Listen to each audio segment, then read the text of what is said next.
Hello friend, नमस्कार। मैं हूं सविता शर्मा और सविता शर्मा ब्लॉग में आप सभी का स्वागत है। उम्मीद करती हूं आप अच्छे होंगे, स्वस्थ होंगे और मस्त होंगे। मैं भी बहुत बढ़िया हूं। तो मैं अपने घर का काम कर चुकी हूं, अब तैयार हूं ब्लॉग बनाने के लिए। ये काम भी घर के काम की तरह बहुत ज़रूरी है। तो बात करते हैं आज हमारा रूटीन क्या रहा। तो रूटीन में तो रूटीन वही रहता है कि सुबह उठो, अपना खाना वाना बनाओ, बच्चों को स्कूल भेजो, हस्बैंड को ऑफिस भेजो और फिर घर के झाड़ू पोछे सफाई बर्तन ये सभी काम रहता है जो मैं कर चुकी हूँ। बाकी अभी त्योहारों का सीज़न है और तीज अभी निकली है, आगे हमारा 15 अगस्त भी आ रहा है, भैया रक्षाबंधन भी आ रहा है। तो उसी की तैयारियां अब चल रही है। तो मैंने तो अपनी साड़ी वाड़ी तैयार करने के लिए दे दी है। अब आप बताइए आपकी क्या तैयारी चल रही है। कोई ऐसा बहन या भाई है जो आपस में रूठे हुए हैं तो ये अच्छा मौका है कि आप एक दूसरे को मनाएं। आज तो फ़ोन भी हो सकता है, मैसेज भी कर सकते हैं। पहल करने में कोई गलती नहीं है, अच्छी बात है, क्योंकि भाई बहन शुरू से बचपन से एक साथ रहे हैं, सुख दुख अच्छा बुरा सब साथ देखा है। तो अपनी दुख तकलीफ़ भी हम अच्छे से जानते हैं। बिना भाई के बहन नहीं रह सकती और बहन के भाई नहीं रह सकता, ये पक्की बात है। और वैसे भी शादी के बाद जब कभी मिलना होता है और कभी कोई परेशानी होती है तो माँ बहन में माँ दिखाई देती है और भाई में एक पिता का रूप नज़र आता है। इसलिए इस रिश्ते को तो छोड़ा जा ही नहीं सकता है। तो जल्दी से नाराज़गी छोड़िए आप भी और फटाफट से फ़ोन या मैसेज करके इस नाराज़गी को यहीं ख़त्म करिए और राखी पर जाकर खूब मस्ती कीजिए, धमक जाइए वहाँ पर जाकर। तो क्योंकि हम भी ऐसे ही करते हैं, नाराज़ बहुत होते हैं, लेकिन जब तक राखी आती है तो सब नाराज़गी दूर कर लेते हैं, क्योंकि उसमें घाटा भी रहता है।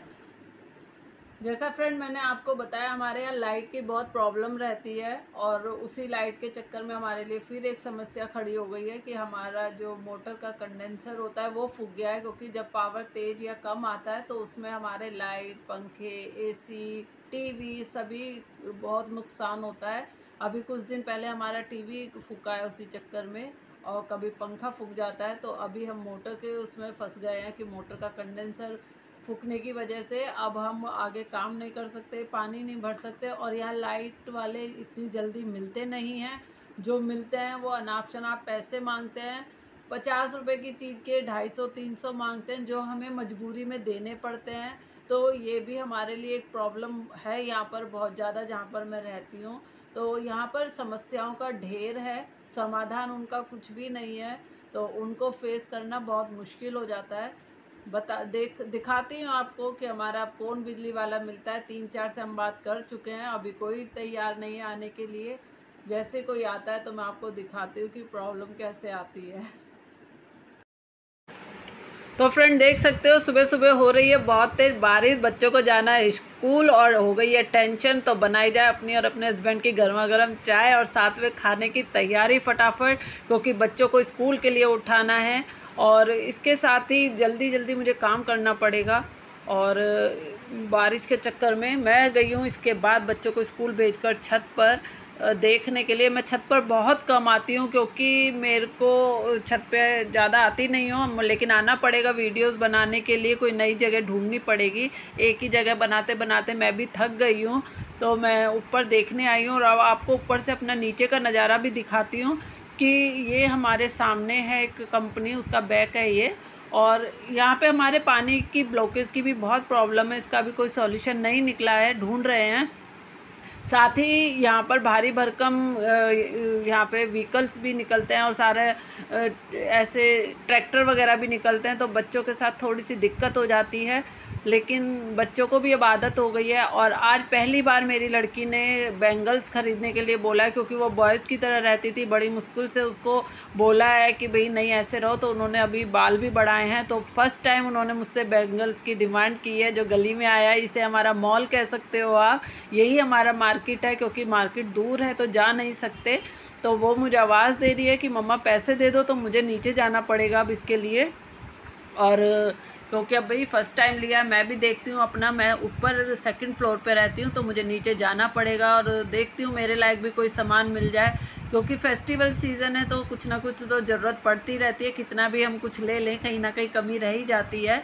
तो फ्रेंड मैंने देखा, लेकिन मुझे अपने लायक ऐसा कुछ मिला नहीं, तो मैंने कहा चलो इसी के लिए लिया जाए। तो अब ऊपर जाके मुझे खाने की भी तैयारी करनी है। अपने गली मोहल्ले में आते जाते मैं सबसे बात करती रहती हूँ, तो अच्छा लगता है सबसे मिलकर भी। तो मैं भी ऊपर चलती हूँ, ऊपर जाके मुझे काम देखने पड़ेंगे, क्योंकि अभी तक तो बिजली वाला नहीं आया है, पानी हमारे ख़त्म हो रखा है, तो खाने की तैयारी की भी टेंशन है। तो देखते हैं बिजली वाला आ जाए तो हमारे लिए कम से कम ये भी सौभाग्य की बात रहेगी।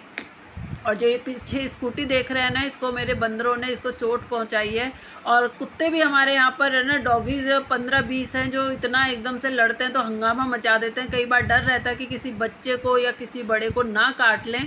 और ये एक नींबू का पेड़ है जो मैंने लगाया था, देखो हमारा बिजली वाला भी आ गया है, तो कम से कम अब पानी की समस्या नहीं रहेगी। तो मैं इसे ठीक करा के चलती हूँ खाना बनाने। कल आपसे मिलती हूँ फिर नए ब्लॉग में, तब तक के लिए टाटा बाय बाय। और ये मेरी स्कूटी है जिसे मैंने चोट लगने के बाद उससे थोड़ी मरहम पट्टी की है, तो आप ध्यान रखिएगा। टाटा बाय बाय, कल मिलते हैं।